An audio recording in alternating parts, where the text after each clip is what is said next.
Hi everyone! So I've been getting a lot of compliments about my brows recently, and I asked on Twitter if you'd like to see a brow routine, and the answer was yes, so here it is, my very easy natural brows routine. There are no Instagram brows here, just natural brows for everyday wear. So if you'd like to see how I go from brows looking like this to brows looking like this, then just keep on watching. First things first, we need a good base to start with. If you saw my DIY brow tint video from 8 months ago, then yes, I'm still colouring my brows this way, and yep, that's the same box I bought back at the beginning of the year. Not only is this a super easy way to colour your brows at home, it's also very affordable. Don't worry, I won't be using that huge brush that they include. If you've not done this before, I cannot stress enough how important it is for you to do a patch test first, just to make sure you don't react to it. It's much better to know up front if you're going to have a reaction to it before you start smearing it all over your face. The first thing you'll need to do is mix the developer with the colour. I try and leave it for a few minutes before I use it so the colour darkens, which makes it easier to see where I've put it in my brows. It's just equal quantities of both the colour and the developer. I usually go for a pea-sized amount, and even that's usually too much. Next, you just need to give it a really good mix together. I just use the end of my angled brush and then wipe it clean afterwards. Once it's mixed together really well, it's time to apply it.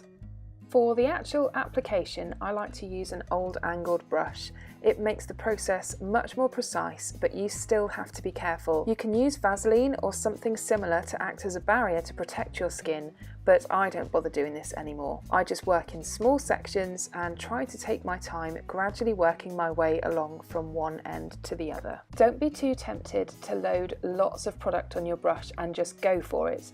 You risk getting dye where you don't want it, and you could end up stained for a day or so. It's definitely a case of slow and steady wins the race, so this step I really like to take my time with and just make sure I'm really precise with my application and laying down the colour exactly where I want it to be. And trust me, I've been doing this for quite some time now, so you could say I've had a lot of practice.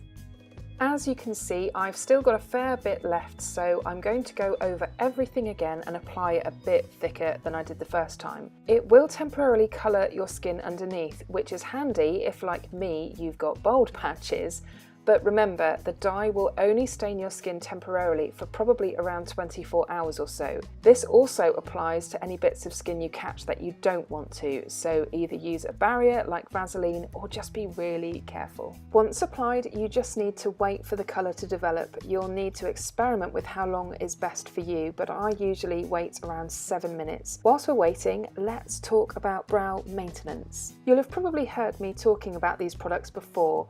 I try to rub castor oil into my brows every night, as it's supposed to help those bald patches regrow, but it's a lengthy process that can take time before you see any results. It's a lovely thick oil, and one drop will easily do one, if not both brows. I very rarely pluck my brows, and when I do, I just go for the ones that are miles away from where I want them to grow. The other product I've been quite liking is this one from Benefit. I use it every day before I apply my brow products. Again, this is supposed to help regrow and improve the condition of your brows. But something else I like about it is it gives brow products something extra to stick to. Right, back to my tinting. If you do happen to mess up, I highly recommend having a few cotton buds on hand to clean up. I've learnt the hard way here and ended up walking around with very odd looking brown splodges on my face. So just try and do it early on in the colour development process. Once your allotted development time is up, it's time to wash those brows, and here they are, my freshly washed brows. I've just got a damp cotton round here just to check everything is okay and the colourant has all gone. And happily, the colourant has all gone, so the cotton round is clean. Moving on to my typical daily brow routine, this is where I use that Benefit Brow Primer. Just one twist for each brow and brush through. Don't worry about being precise, there's no colour in it, it's just a clear gel.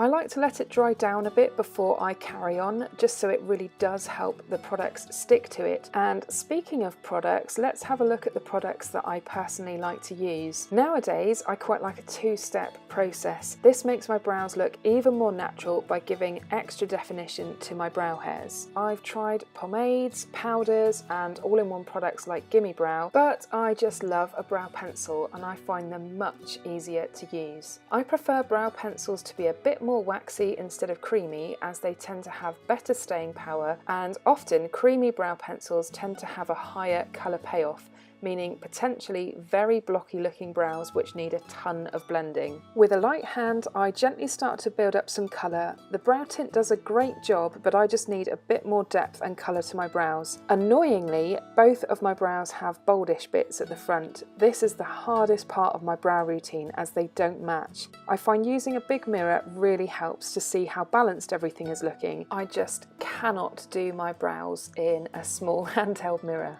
Next, it's time to define the brow hairs again and just make the brows look a bit more three-dimensional, because sometimes just using a pencil or a powder or even a pomade can just make everything look a little bit flat. So this is where I use a brow gel. The Zoeva Graphic Brow Fix. We have a complicated relationship. Sometimes I love it, sometimes I mess up and it ruins my makeup around my brows. It's almost run out now, so I may well try something new, but I have enjoyed using it for the most part. I carefully comb through everything, brushing upwards at the first part and then a bit neater and swept down at the tail. I find that brushing up the first bit not only gives extra emphasis to the brow hairs, but it also seems to make my hooded eyelids look like they have a bit more room than they actually do. Like most people, I do have a tricky brow, and it's this one.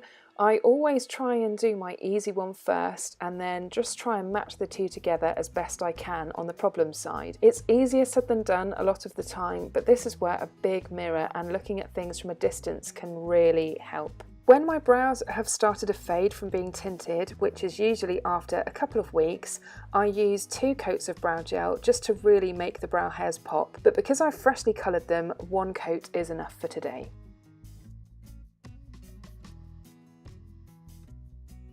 And there we have it, a finished set of brows. But brows and a bare face always look a bit weird, so let's just sort that out. I never thought I'd actually say this, but I am really happy with how my brows look nowadays. I really wish I'd figured out how to do them a long time ago, as it makes a huge difference to your face. Not to mention all those old photos of me with invisible brows. I really hope you enjoyed this video and seeing a detailed step-by-step of my current brow routine. Let me know if you'd like to see more videos like this in the future, because I had a lot of fun creating it. But for now, I hope you're all really well and I will see you again soon. Bye!